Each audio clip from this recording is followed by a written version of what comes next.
আসসালামু আলাইকুম প্রিয় শিক্ষার্থীবৃন্দ, আশা করি সকলে ভালো আছো।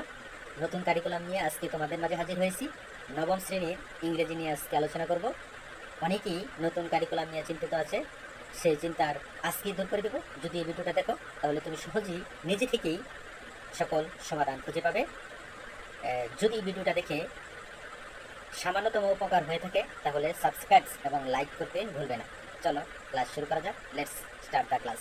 দলে বা জোড়ায় আলোচনা করো, পরবর্তীতে তোমার উত্তরগুলো শ্রেণীতে শেয়ার করো। তো অ্যাক্টিভিটি 5.3.2 এর যে টেক্সটটি রয়েছে সেটি থেকে এই প্রশ্নগুলো করা হয়েছে। তো চলো আমরা নমুনা উত্তর করে ফেলি। এখানে প্রথম যে প্রশ্নটি ছিল সেটি ছিল, do you think the writer has conceive the reader to care about the problem? If yes, explain your answer.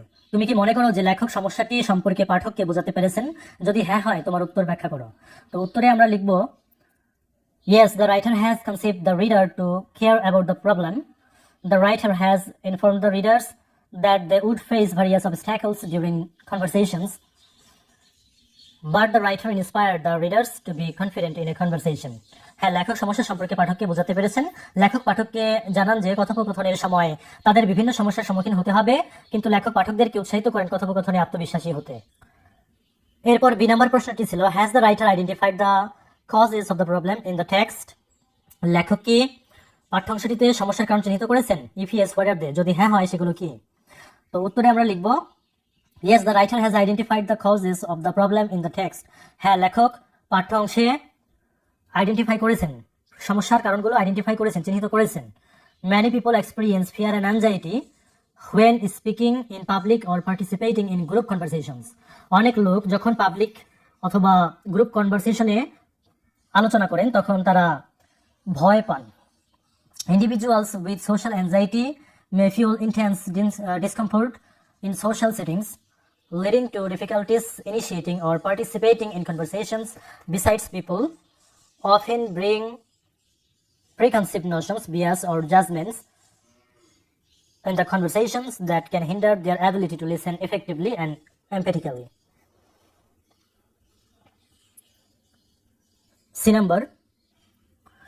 C number প্রশ্নটি হচ্ছে, what are the solution suggested in the text to solve the problem? সমস্যা সমাধানের জন্য পাঠ্যাংশটিতে কি সমাধানের পরামর্শ দেওয়া হয়েছে? তো উত্তরে আমরা লিখব, to solve the problem there are some solutions suggested in the text. সমস্যা সমাধানে কিছু সমাধান উল্লেখ করা হয়েছে, টেক্সটে কিছু সমাধান উল্লেখ করা হয়েছে। Learning about current relevant news can be one solution for students to develop more conversational confidence. কথোপকথনে শিক্ষার্থীদের আত্মবিশ্বাস আরও বাড়ানোর লক্ষ্যে বর্তমান প্রাসঙ্গিক সংবাদ সম্পর্কে অবগত হওয়া একটি সমাধান হতে পারে।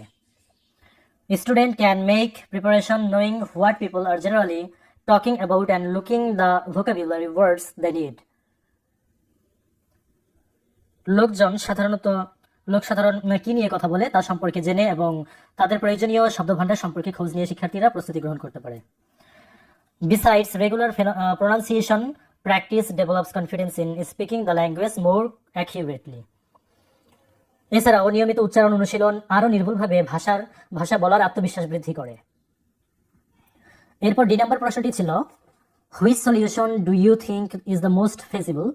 Why do you think so? তুমি কোন সমাধান সবচেয়ে সম্ভাব্য বলে মনে করো? তুমি কেন সেটা মনে করো? উত্তর, I think engaging in role-playing activities is the most feasible solution as it provides a safe and structured environment for learners to practice conversational skills. আমি মনে করি চরিত্রে অভিনয় কার্যক্রম সবচেয়ে সম্ভাব্য, যেহেতু এটি শিক্ষার্থীদের কথোপকথনে দক্ষতা অনুশীলনের জন্য একটি নিরাপদ ও কাঠামোগত পরিবেশ প্রদান করে। Besides, role-playing activities are practical and accessible. তাছাড়া অভিনয় কার্যক্রম বাস্তবসম্মত ও সুলভ। এরপর ই নম্বর প্রশ্নটি ছিল এরকম, did the writer use any conclusion to tell you all the key points of the text?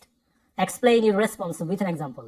লেখক কি তোমাকে পাঠ্যাংশের সকল মূল পয়েন্ট বলার জন্য কোনো উপসংহার ব্যবহার করেছেন? একটি উদাহরণ দিয়ে তোমার প্রক্রিয়া ব্যাখ্যা করো। উত্তরটি আমরা এভাবে লিখব, yes, the writer used conclusion to summarise all the key points of the text. হ্যাঁ, লেখক টেক্সটের মূল পয়েন্টগুলো সংক্ষেপে বলতে উপসংহার ব্যবহার করেছেন। ফর এক্সাম্পল, উদাহরণস্বরূপ, in the last paragraph, শেষ প্যারাগ্রাফে the writer states, লেখক তুলে ধরেছেন, In conclusion, students have many options to solve the problem of avoiding conversations and subsequently develop conversation confidence. উপসংহারে শিক্ষার্থীদের কথোপকথন এড়িয়ে চলার সমস্যা এবং ধীরে ধীরে কথোপকথনে আত্মবিশ্বাস অর্জনের জন্য বিভিন্ন বিকল্প আছে।